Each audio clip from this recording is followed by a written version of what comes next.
Thanks, Cobb. And for everybody that's eager to get to the impeachment trials, it's coming up, but hang with us for the next hour, and you may learn some things to help make your neighborhood safer from wildfire. Speaking of which, unless you've been in a deep bunker with no media, you're aware that we have a wildfire crisis in California. And you probably also know that the causes are myriad.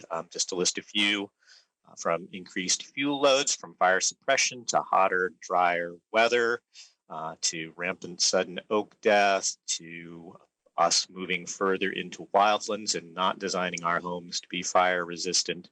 And we could go on. There are myriad problems, and there need to be myriad solutions. And one of them can be waiting for a government or a nonprofit to land a big grant and to win the lottery and have them come to your neighborhood and do a lot of fire reduction work, or some prescribed burning. But even if that happens, that's not going to solve the problem, because there are a lot of causes, and all of that will start to grow back. So you need a maintenance plan, and you need organization for your neighborhood. So the other way to get a lot done is to have a lot of people do a little bit. And that's what today's show is about, or a little bit, or a fair bit at least. Today's show is about neighborhood fire safe councils and how important they are and how easy it is to create one and the range of things they can do. In a moment, I'm going to introduce three guests that are leaders and founders or co-founders of their own neighborhood fire safe councils. Before I do that, I want to give a little context and say that the ones that happen to be on this show, one are inland, but there are a lot of fire safe councils all over the county. Anderson Valley is rich in them. South Fort Bragg has a great one. Comptche's got a great group going on. And there are lots of others on the coast. And there are lots more inland as well. They're all over the place. They need to be all over the place. There are 35, in fact, throughout the county at the moment. You can find them on the map on our website, firesafemendocino.org. And they have a huge range from, I can think of one that has possibly 25 houses on one street on it, which is excellent. That's a great approach to take. And there are others, like a couple on the show today, that have thousands of people in their coverage area, and lots of activities and lots of projects. And all of those are good things. The key is to be being part of one and doing something. So neighborhood fire safe councils are a great tool to help you get ready for wildfire. And they also come with a heap of benefits. Neighborhood fire safe councils, if you're a part of one, the leadership of that gets plugged into our leadership network. So you find out about opportunities, about grants that we're applying for, or grants that we've got before other people do, as a kind of bonus for having a neighborhood fire safe council. Neighborhood councils organize work parties. They can run their own emergency communication systems, which we'll probably talk about a bit later. We provide assistance in applying for grants, or we can be a nonprofit sponsor for your group potentially. You get priority information about training. Kind of what's going to happen today is you get invited to our leadership calls, and this very radio show is going to be kind of a miniature version of one of those leadership meetings, which are excellent and inspirational. The different groups get together and share what they've learned and share projects and kind of mentor each other and generally create a lot of inspiration. And with that, I'm going to start moving on to our guests. We have with us today Keith Rutledge from the Sherwood Firewise, and he's the co-founder and a steering group member of that organization. We have Megan Watson, who's a co-founder of the McNabb Ridge Fire Safe Council, and we have Eric Hart, who is the chair of the recently expanded Ridgewood Fire Safe Council. And maybe we'll go in reverse order. I'd like to start off by letting each of you introduce yourselves briefly and give us a little bit about what motivates you to be active participants in your neighborhood fire safe council. Maybe we'll, reverse the order. Start with Eric. Sure, Scott, thanks. So my wife, Dr. Tatum, and I moved up here in 2019. After coming up here for years to visit, we fell in love with the area and we bought a place off of Williams Ranch Road. The Fire Safe Council to me personally is, I guess, about the land and my neighbors and the community. The council meetings are actually where I met a majority of my neighbors for the first time. Coming here, I really didn't know anything about wildfire or fire preparedness, nothing more than what I'd seen on the news. But I saw the challenges that we were faced with the ever increasing fires, and that it was just a matter of time before it was our turn. There were a few people out here who were pretty well read on wildfire, maybe one or two that had been through one before, but most knew little more than I did about it, and yet they were stepping up and doing something about it, and it was inspiring. So I found myself participating with the council more and more as we learned and grew as a group. We figured things out with the support of folks like you and Lauren from Pine Mountain, Keith and Brian at Sherwood Firewise. And soon I realized that even though I love the privacy and the quiet, really the independence that living out here in the mountains and off the grid brought, that the only way that you can prepare for these wildfires is as a community. I mean, a house fire is something you can prepare for as an individual. It's an individual thing, but by definition, a wildfire is a community thing, and the only way that you can prepare for it is as a community. And so that's why I participate in the council and do all this. Great, thank you. Megan. Yeah, it's great to be on this morning. I second everything that Eric says about wildfire really affecting a whole community. I mean, it really affects the whole county anytime there's a fire, but whenever there's a fire in your neighborhood, even if it doesn't come onto your land, it still affects everyone in the community. So I think that kind of responding and preparing has to be a community effort. And and I think for me, especially, we've seen wildfires increase. Like you said, there's a wildfire crisis right now. And unfortunately, with climate change, that's not going away anytime soon. So that's really motivating for me that, not only do we need to reduce our risks, but learn how to live with and even thrive as a community under what's going to be a ongoing climate crisis. Great, thanks, Megan. Keith, your turn. Hi, this is Keith Rutledge, Sherwood Firewise, and thanks so much for putting it on.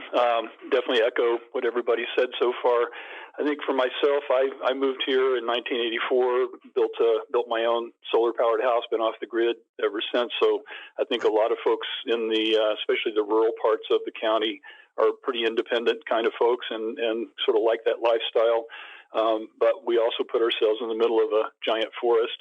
And in particular, in Brook Trails area, which is part of our Sherwood Corridor community, we have 1,500 plus homes, and in our area about 5,000 people. So it's a big area, almost akin to an urban kind of an area, but without a commercial center.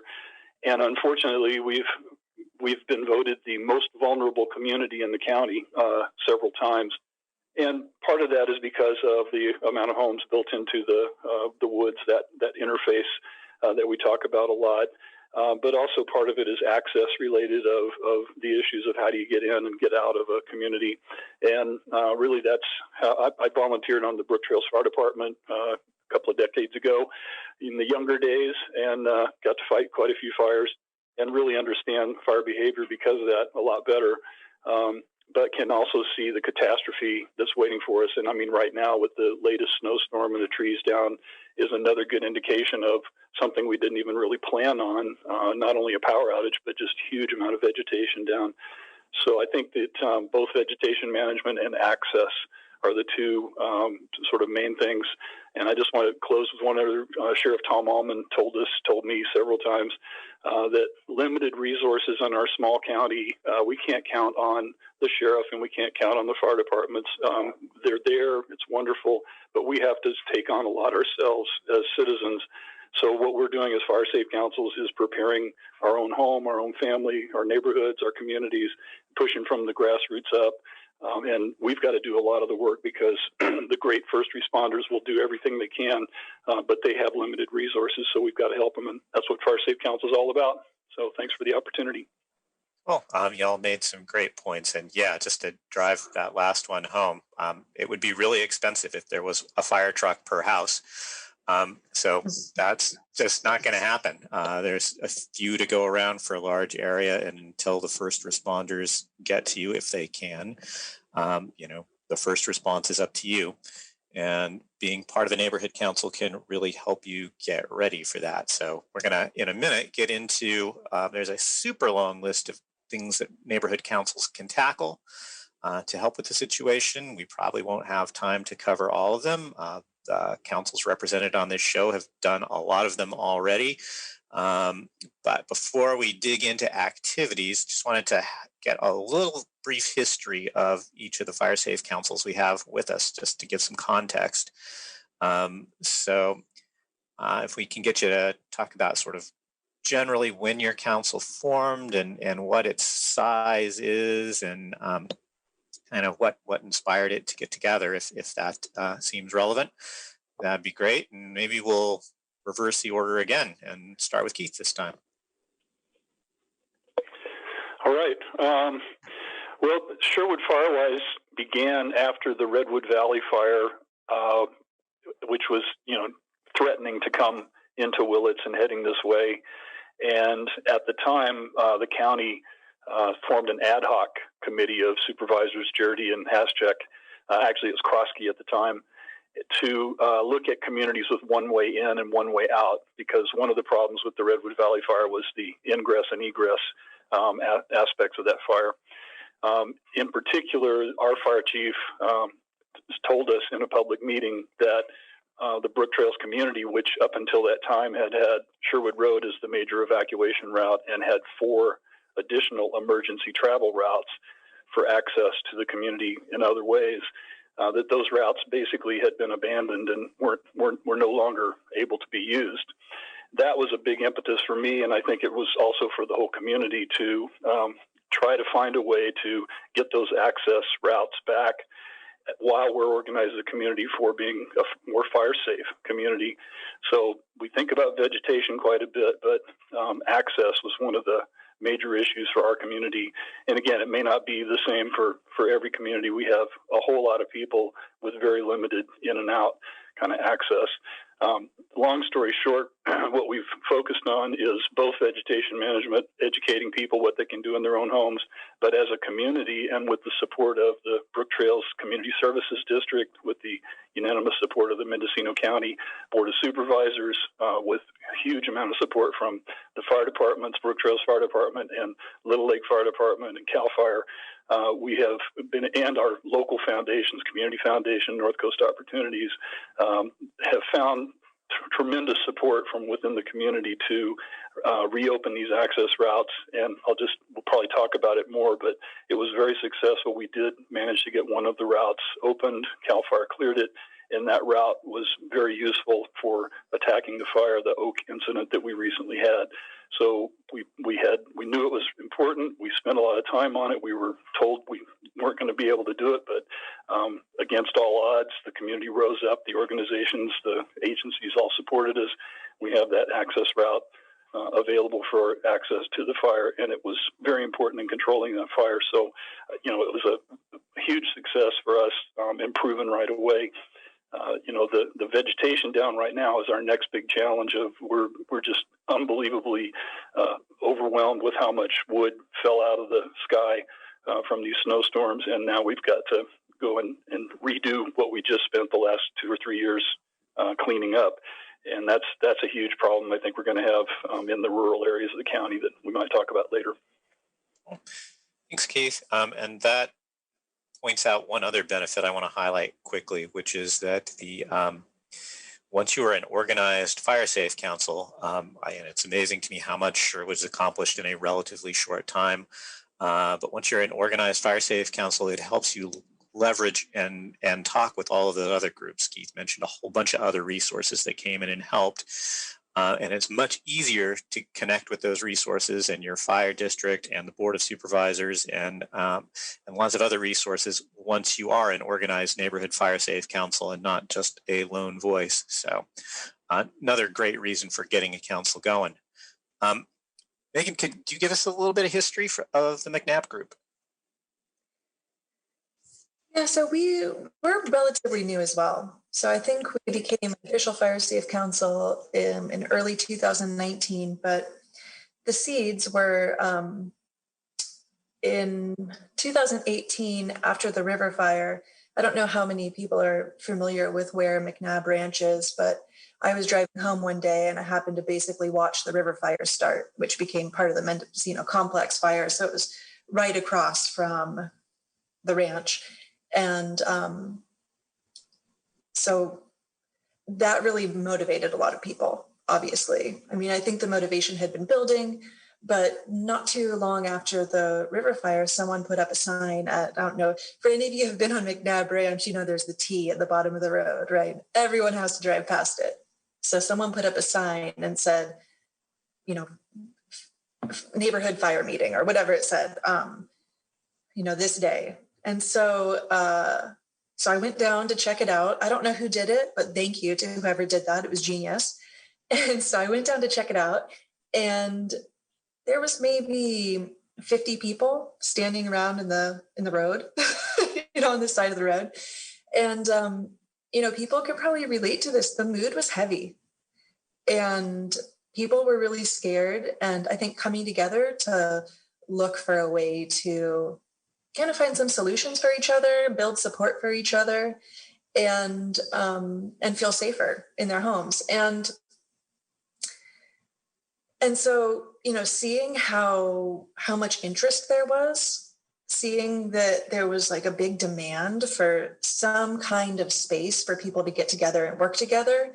A few people, myself and a few folks that were at that meeting said, let's make this more official. And we could have maybe just had, occasional neighborhood gatherings, which I'm sure would have had great benefit. But knowing that there was, the Mendocino County Fire Safe Council kind of there to provide resources and guidance, we said, let's make this more official. So we got together with, I think we called another meeting at the road and had good attendance again. And people were interested in becoming an official Fire Safe Council. So that was really the beginning. We passed out a clipboard, people wrote their emails down, and we started communicating. I think there are about 200 parcels on McNabb, and we have about 60 or 70 households just on our email list that was basically acquired at our first few meetings. So you can see there was a lot of interest, and it was great to have kind of like a container that we could go to get started. There was like a model we could follow. That was really helpful. Great. Thank you, Megan. There's another good thing we could have more of is great sort of entranceway community bulletin boards, both to help get the word out and maybe to help first responders find things as well. Absolutely. Eric, can you give us a little bit about what has become Ridgewood? Sure. Well, we're young and compared to Sherwood and some of the others around here, but the story is very similar. It's pretty much the definition of a grassroots organization. One of my neighbors, Reese Slocum, heard about fire safe councils as they started popping up in the early 2000s. But like both Keith and Megan just said, it was the 2017 fires coming so close to home that really triggered a neighborhood response. She felt something needed to be done in our area to prepare for the next one. She reached out to a couple neighbors, Janae and Robert Denise, David, asked if they would be interested in working together to start their own council, and they reached out to their neighbors and so on. About 10 of them met and talked about the real basics, what needed to be done and what they could do. We had our first public meeting for the whole Williams Ranch Road area in July of 2019. It was a lot of discussion just about home hardening, go bags, evacuation plans, fuel reduction, really the basic stuff. At first, this was just about preparing our road, about 50 or so people along Williams Ranch. But as we did a lot of work in our little neck of the woods over the first year and learned what it was like to be a fire safe council, we started discussing our neighbors on the surrounding roads and how we were all really dependent upon each other when it comes to fire preparedness. We talked about how we might be able to reach out and start supporting our neighbors, inviting them to our meetings and our training, getting their areas included in our projects, planning evacuations with them, all of that. That eventually led to a Zoom meeting last fall where we invited about 800 people in or 800 so properties. I think it's more around 1,000 people in the Ridgewood Park area to attend the Zoom. Now, of course, nowhere near all 800 attended, but enough did, and that led us to expanding to become the Ridgewood Fire Safe Council, and now we support the area south of the 20 along the 101 down to Williams Ranch, or down to Ridgewood Ranch, and then west from the 101 out till you hit Williams Ranch Road, and there are no more homes and just forest until you hit Compchi and the coast communities. And we're just getting started on spreading throughout that area and getting the neighbors engaged and figuring out where to go from there. Great. Go ahead, Cobb. So if you just tuned in, you just heard an introduction from a variety of our local fire safe councils. This is KZYX, and this is the Mendocino County Fire Safe Council radio show. Back to you, Scott. Okay. And those were great introductions. Thank you, everybody. The thing that jumped out at me is that for those listening out there wondering if they should start something, starting something can be a fairly low bar, as simple as somebody talking to a couple of neighbors. And if you've been wondering how to talk with some of your neighbors because you don't necessarily have anything in common to start a conversation with, the wildfire danger you share is a great conversation starter. So it's super easy to do, and just why not get it going? Anyhow, moving on from there, I want to sort of lump a couple questions together and just get a little bit of a sense about how the groups organize and communicate and how you figure out what you're going to work on. So how basically do your groups activate, and what kind of process are you using to keep it going? And since we've had Megan sandwiched in the middle the whole time, maybe we'll start with Megan. And I just had a text about the Fire Safe Council come in, and I got a little distracted. Would you say that question again?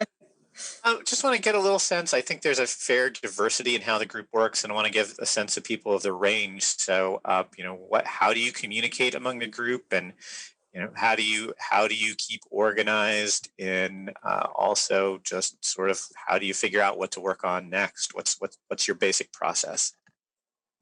Yeah. Well, like you said, I think that there's a wide variety of how things can work. And, we try to keep our Fire Safe Council very unofficial, very neighborly, very grassroots. So we communicate in a few ways. Like I said, there's an email list that a few people have. It's just a Gmail account, and a few people have access to it. So that's one way to communicate. And, back before COVID, of course, we were having in-person meetings. That was probably the most valuable way to communicate. Of course, we're looking forward to when we can gather again. And we have a few other, there's a couple of the real benefits from the Fire Safe Council, from getting together in those first meetings and learning who all of our neighbors are, was that just growing our network, our personal networks and our neighborhood network. So I think that, some of the outcomes of the first few meetings, like I said, is that we had a lot more people join Nextdoor. We started a McNabb Facebook group, and, my personal phone list grew with neighbors. And I know that that's really true for a lot of our a lot of our neighbors. And so I think that those, that kind of digital communication in groups, just interpersonal communication, calling your immediate neighbors more often, and then having in-person meetings, all three of those things together, they kind of build on member skills. Some of our neighbors really love going out and talking to people, going house to house, talking to people one-on-one and saying, hey, we have a chipper day coming up. Are you interested? We also have a member who's really tech savvy, who's made an amazing website called firesafemcnab.org. And, that's where their skills are. And so they post amazing, local news updates or resources that might be interesting to the community. So, we try to keep our communication going in a few ways, but I have to say probably the most effective is I have to give a big shout out to Sue Zanatal, who is, constantly meeting with people, reaching out to people on an individual level. And that really has been the most effective way to get information about what's needed in the community and to share resources that the Fire Safe Council is learning about or getting access to. Great, thank you. I think probably the furthest extreme, that's a kind of organic and great process you've got going on with a bunch of layers. Sherwood has a incredibly organized and intensive set of communications. So that could almost be a whole show by itself. But Keith, can you give us kind of a summary of how you guys organize your meetings and communicate? You bet. Yeah, and I think everything Megan said, regardless of scale, this all comes down to your own home, you as a family, your property, your neighbors, and out into the community. So whether it's a community of 10 homes on a block or 1,500 homes in a subdivision, all the efforts are very similar. Megan also mentioned the pre-COVID, whatever we're going to call it, the before times. I don't know. It's sort of a disaster upon another disaster. And let's not forget climate change was the one before even all of that. Which is something I hope we get to of seeing the bigger picture of it's not just about fire, it's also about water and the whole watershed and the environment and such. But anyway, the organizational, there's no way anybody can do any of these things by yourself. You have to have some dedicated people. And I think that from my prior experience in working with nonprofits for 40 years, you can see a small group of people that are dedicated that can leverage the activities of a huge number of people and agencies and funding and such. So I think it's important that one thing we realize is not everyone has time to attend meetings or even inclinations necessarily, but that doesn't mean they're not interested in the information. So it's how do you get the information out the best way to people, draw in the people you can with really easy specific tasks. We try to do things like have prizes for raffles and contests and some things like that to make it a little more fun. But at the end of the day, it's a small group of very dedicated people that meet regularly. We have a staff meeting once a week. We have a Zoom meeting, used to be an in-person meeting once a month. We have a website, SherwoodFirewise.org. We have a Facebook page, Facebook Sherwood Firewise. All those things are because individuals got together and on their own brought their talents and their dedication to making that happen. I also want to talk, though, that it's important to think about outward looking because your community doesn't exist in a vacuum, and that's what this whole Fire Safe Council networking is about. I regularly attend the monthly Fire Safe Council meetings, and very important to do that. But also our Brook Trails Township Community Services District, the Brook Trails Fire Department, Mendocino County, various agencies, Office of Emergency Services in particular has been helpful to us, the Sheriff's Office, CAL FIRE, absolutely. So it's the organizing, we call it networking the networks. So one organization can network with another organization and leverage hundreds of people doing things and bring in funds. And funding is very important to look at as far as sustainability. I know that a lot of people listening to these shows will remember there were other fire safe councils in the past, back to like 2008 timeframe when there were other fires. And so these efforts come and go as people's interest comes and goes. And so it's important that while emergencies are happening, we build infrastructure. We do things like these access roads I mentioned, or the vegetation removal, or more water storage, or those kinds of long-term investments while the funding and the interest is there is important. But it also needs to have sustainability, that it will continue on well past us into the future. And that's been one of our problems in Mendocino County, is fits and starts of doing some great clearing work and then not doing anything for 10 or 20 years, and it grows back. So sustainability should be high on our list of what can we do as a group to maintain a group so we don't burn out, have some fun along the way, get some really positive things happening so people are excited about being involved, and then but also be able to sustain beyond ourselves. So I'll leave that. Oh, thanks, Keith. And before I turn to Eric, I'm just going to give Eric a kudo in particular. One of the things we've tackled since I've been involved with the county process, one of the things that came up early in our meetings of neighborhood council leadership was communication systems, which is kind of what I was touching on with this question. And Eric was incredibly helpful because for his group, he had helped do a bunch of research on all the different automated communication systems that are available out there, and made that available to everybody that was interested in it. It's sort of become a focus. And if you look at our website now, actually, I think one of the most recent pages we put up under Prepare Your Neighborhood is a neighborhood communications guide, which summarizes some of the options for creating your own communications network other than the old-fashioned phone tree, and gives some detailed readouts of how Sherwood's works and how Ridgewood's works and how the one on Greenfield works. So there's a ton of information that you don't have to start from scratch. You can see what some other people have done. And with that, I'm going to let Eric actually talk about how they organize their group and have put the communications together. Sure. Really, like Megan mentioned, we're very informal. We have steering committee meetings once, twice a month, and a general public meeting every 3 or 4 months, with various project groups meeting as needed in between. Communication is the core of any group, and out here there are folks who communicate in all kinds of different ways. Some people don't have internet and don't have access to it. Some don't have cell phone service. So we use a variety of ways to get the word out. Email, a bulletin board at the beginning of the road. We use just the U.S. Postal Service to send out notifications. We make phone calls. We meet people on the side of the road when we're passing in and out.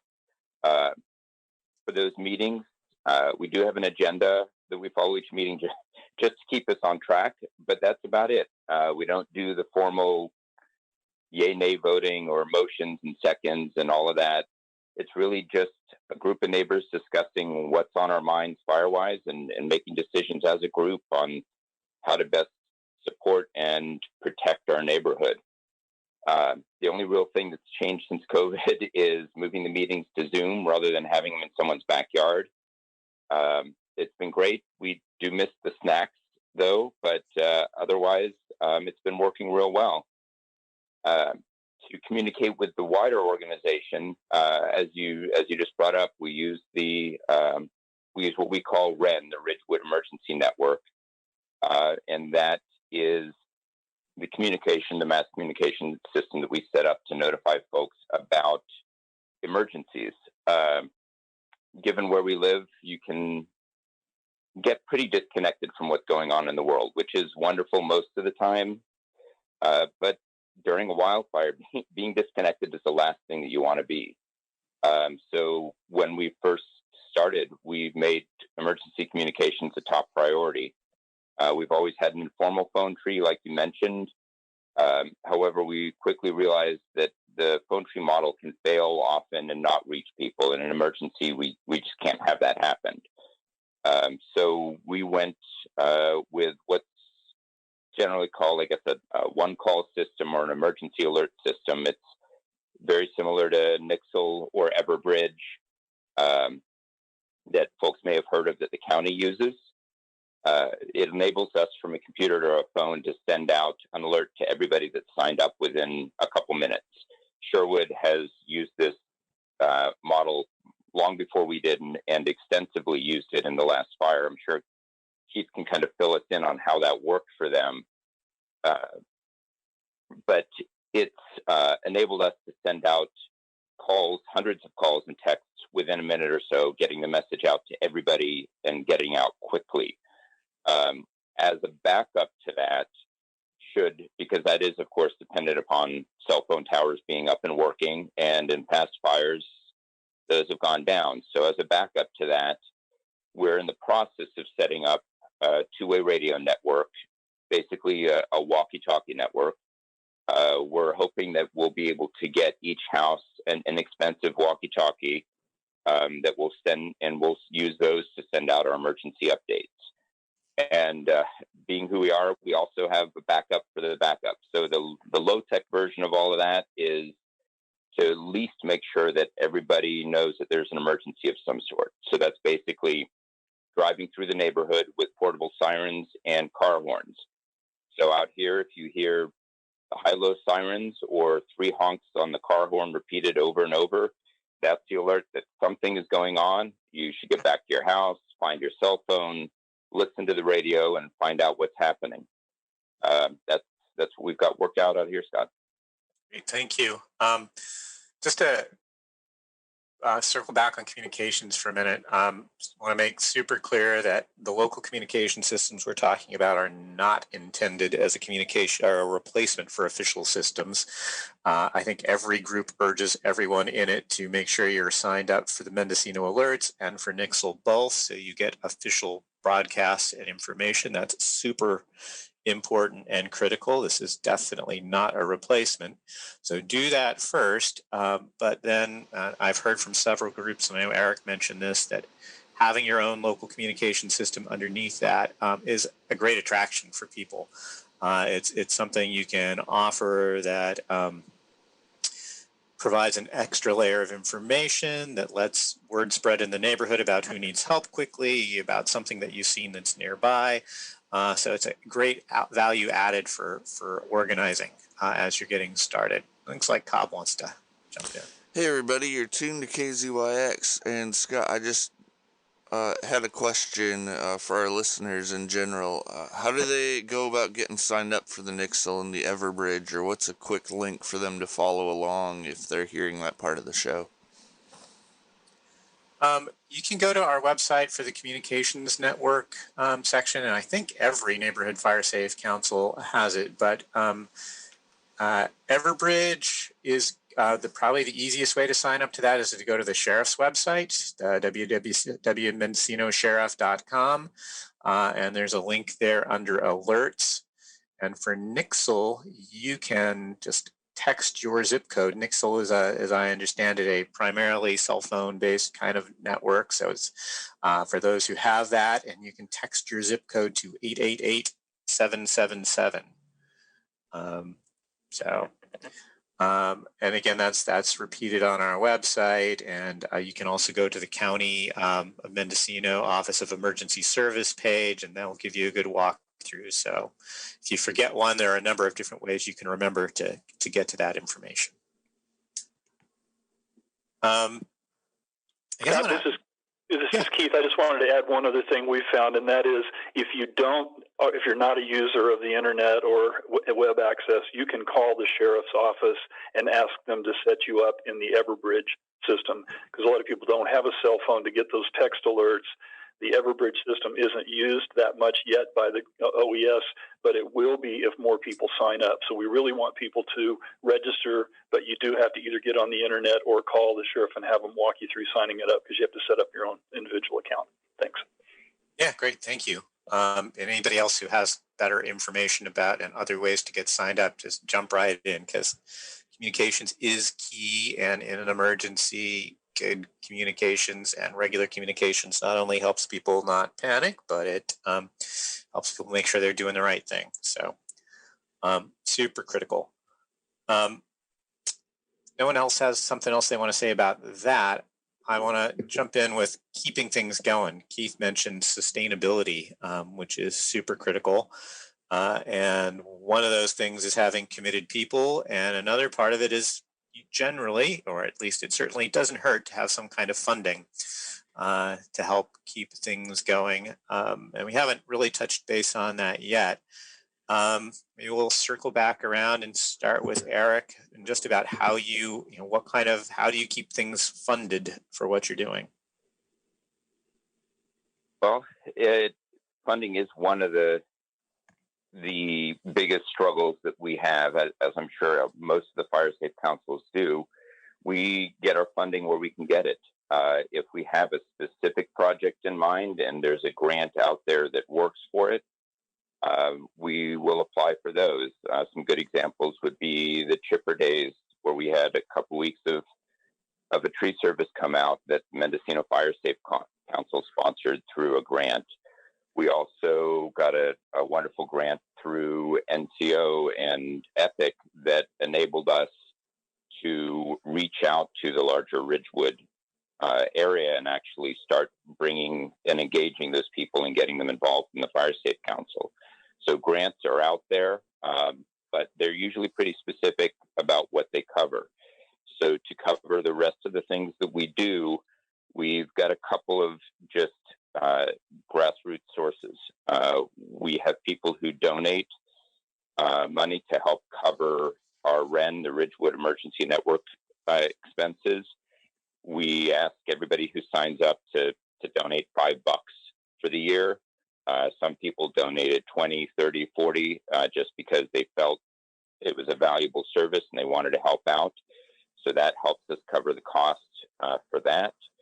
We're in the process of setting up some real basic things like a raffle for the neighborhood, the entire neighborhood, that we're going to send out and raffle some prizes off and bring in some money that way.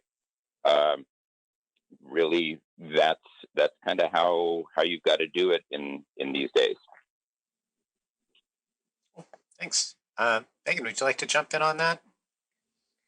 Yeah, well, thank you, Eric, for mentioning EPIC. In my day job, I'm the Mendocino Program Coordinator for EPIC, which stands for Emergency Preparedness in Communities. And if you're interested in that, you can always check us out. You can just, search for NCO EPIC, or you can go to our Facebook page for information about preparedness. If you're on Facebook and you just search NCO EPIC Preparedness, you'll find us there. But one of the things that I was really excited about with EPIC was that there was a grant opportunity for fire safe councils to apply. And so we've actually been working on grants with Sherwood Firewise and with what was the Williams Ranch Road Fire Safe Council. I guess it's Ridgewood Fire Safe Council now. Did I get that right? Yes. Great. Okay, good. Well, update the paperwork. But I think that for the most part, McNabb Fire Safe Council hasn't done a lot of fundraising. Individual people have donated their some time and money, and the McNabb Fire Safe Council has worked with the Mendocino County Fire Safe Council on, chipper days, we had some fuel management and road clearing projects that were grants through the Mendocino County Fire Safe Council. And as a smaller council, we've really relied on the funding and kind of the organizational structure and support of the Mendocino County Fire Safe Council, because that wasn't something that kind of as currently constructed was really like in our capacity or what we really wanted to take on. We wanted to focus more on those kind of neighbor to neighbor contacts. That was where our energy could go. And for the most part, fire safe councils are mostly volunteer endeavors. And I think that's important to keep in mind.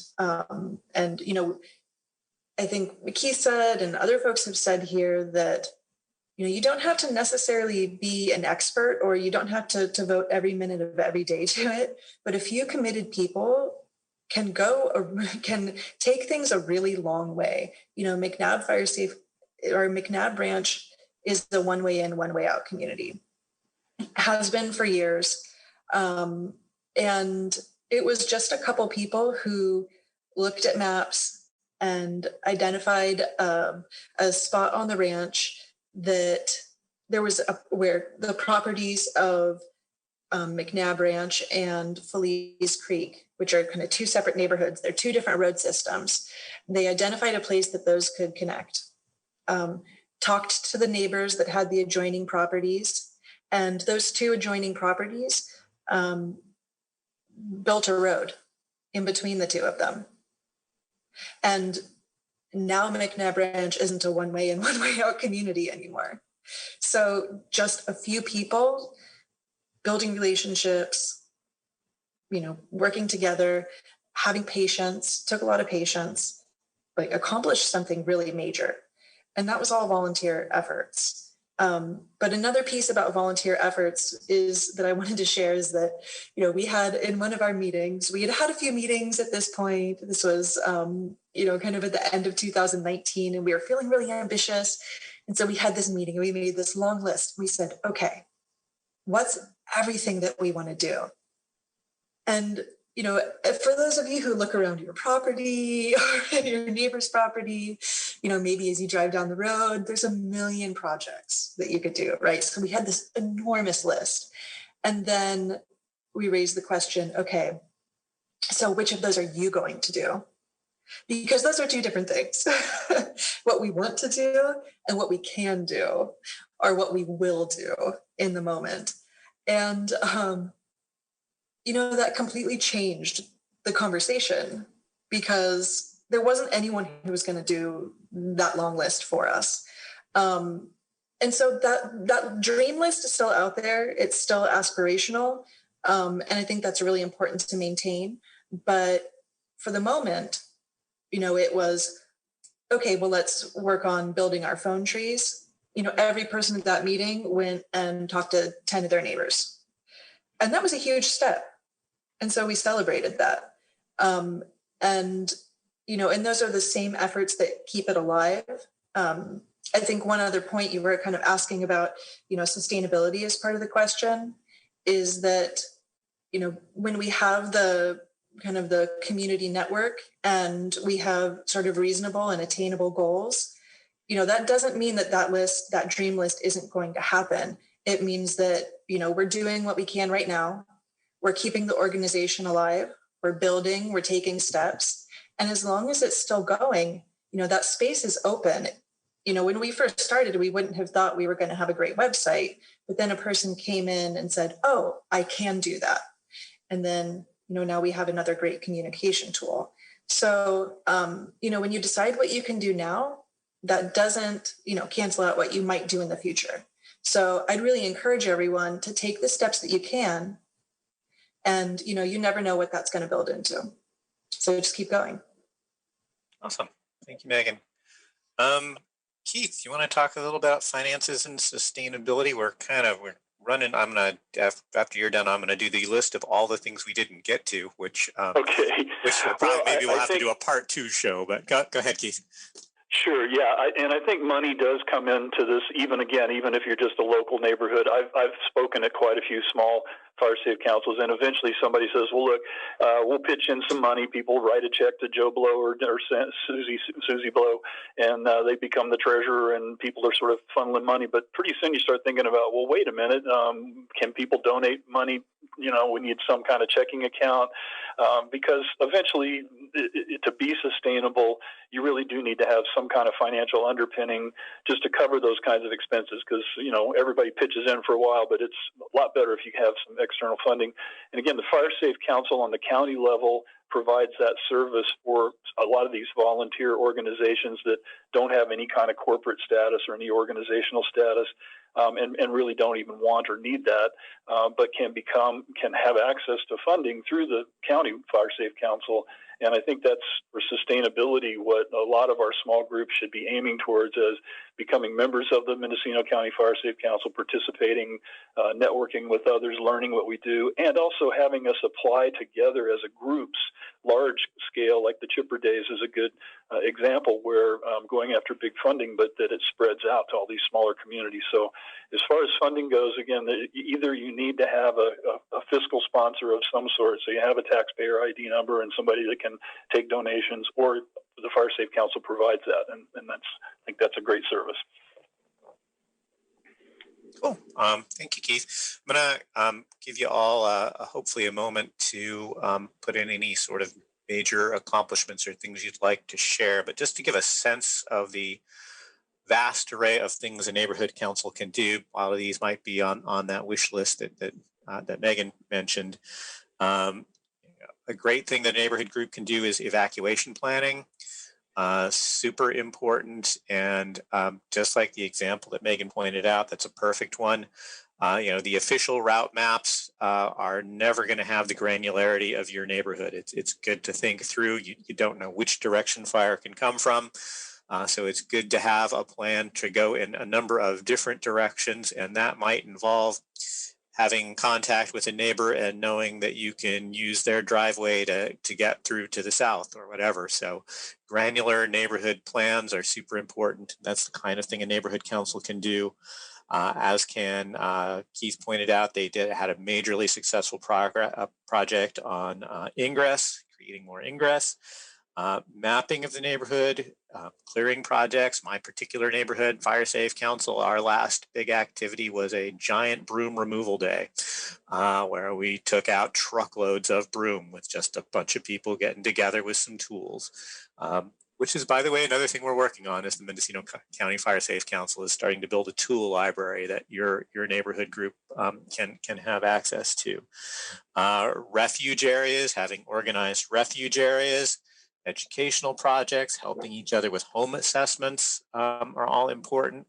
Working on, I know both Ridgewood and Sherwood are doing some look at increasing water sources and how private individuals can work to help develop some more water sources for firefighting. And so, I mean, the list goes on and on. There are an infinite number of things you can do, and probably someone sitting in your neighborhood is the right person to get excited about one of those things at the moment. So the more you create your network and find out what people are inspired about in your area, the better chance you have to put more and more of those pieces together. And we are coming close to the end. And so I wanted to just sort of open it up and see if any of you have a pressing thing or accomplishment that your group had that I haven't given you an opportunity to pitch in with yet. This is Keith. I'll just jump in and say evacuation planning, have a plan, have a go bag, practice it. Kids practice in schools, businesses have fire drills. Everybody needs to have your own plan for your family, whether it's a local fire in your house or a bigger fire. Have that plan, have your go bags ready, be prepared, and practice, because that's what we did, and we had a very successful evacuation when the time came. Yep, awesome. That was another big success out in Sherwood. They did some drills, and lo and behold, they had to use it, and it obviously helped a lot. Megan, anything else you'd like to come in with? Yeah, I think, I want to thank Keith for mentioning kind of not only neighborhood preparedness, but personal preparedness. I think, in all of this work, kind of starting with yourself, starting with your neighbors, starting small and building from there is probably the most important thing you can do. I think if you can take care of yourself, then you can be in a better place to help your neighbors. With that, I would just pitch the epic preparedness again, if you want to check it out to learn more about your personal steps, but also how you can help your friends and neighbors. And that's one of the things that I really learned from not only the Fire Safe Council work, but also working with Epic Preparedness, is that every step of preparedness builds on itself. So you have to take the baby steps, the foundational steps, the very first steps of having your go bag, having your plan, and then working with your friends and neighbors. I want to celebrate, Keith had mentioned the Fire Safe Councils that had kind of come before in waves. And, speaking of building on things, I wanted to celebrate the fire safe councils that have done work before. McNabb Ranch didn't used to have a map. A lot of places didn't have addresses. And the fire safe councils that came before us, they weren't active. We had to restart, but they had done the mapping work before us. And so we were able to build on that. So, think about what you can do for yourself in your neighborhood to build on, not only for this fire season, but fire seasons to come. Well, thank you. I think we just have a couple of seconds for Eric. You're going to have to be super quick. Sure. I just echo them. At the individual level, get signed up for your local communications, as well as the Mendo alerts, the Nixle, the Everbridge. Knowing what's going on is the first step in everything.